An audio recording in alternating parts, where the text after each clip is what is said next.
मैंने कहा ये सरकार का ये बजट और ये पूरी प्रक्रिया को सरकार ने एक जवाबदेह रूप से लिया नहीं है और इसका कई तरह का आप रिफ्लेक्शन देख सकते हैं। कहीं पर इसका मेल नहीं है।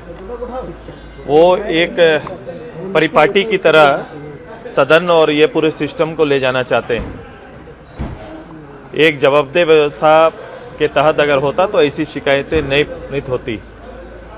मैंने बेसिकली राज्य की आवश्यकता भविष्य को लेकर कोई भी बजट आने वाले कई सालों के परिणाम को बदल सकता है, अच्छे परिणाम दे सकते हैं, अच्छे परिणाम की नींव रख सकते हैं, लेकिन ऐसा इस बजट में आपने देखा नहीं। सारे मूल विभाग जो डेवलपमेंट के इंडेक्स है उसको फोकस लिया नहीं गया है, उन पर इनको बल नहीं है, उन पर चर्चा ये कर नहीं रहे हैं।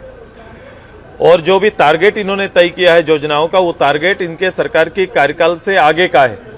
ये 2027 का गारंटी दे रहे हैं, 2029 की कई योजनाओं में गारंटी दे रहे हैं। लैंड से लेकर पानी के प्रबंधन से लेकर शिक्षा की बेहतर क्वालिटी शिक्षा को लेकर हेल्थ के बेहतर को लेकर इन सारे विषयों पर इनका डाटा, इनका बजट बड़ा कमजोर पड़ा है और कोई एरिया इन्होंने तय नहीं किया है। आपने कहा 31% हर विभाग में वैकेंसी है, सरकार उस पर नहीं ले रही, युवाओं का कुछ नहीं हो रहा है इस राज्य में।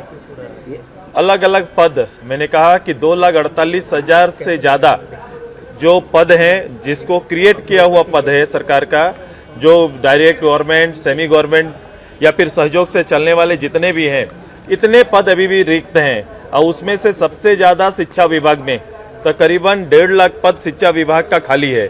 जिस राज्य के अंदर 1.5 लाख पद शिक्षा विभाग का खाली होगा, वहाँ का शिक्षा व्यवस्था क्या हो सकता है, इसकी कल्पना कर सकते हैं। तो आपको क्या लगता है, सरकार की मंशा नहीं है नौकरी देना, या सरकार इतनी तरीके से लीगली फंसी हुई है कि कभी कोर्ट नियोजन में या वो आपने देखा जब गवर्नमेंट आई तो सरकार ने सबसे ज्यादा बात और चर्चा सरकार के आने 2019 में कि वो नौकरी नियोजन पर ही बात किए थे, वो नियोजन की ही चर्चा किए थे। उन्होंने इस राज्य के लिए नीति बनाना और नियोजन करना जो सबसे बड़ा विषय था।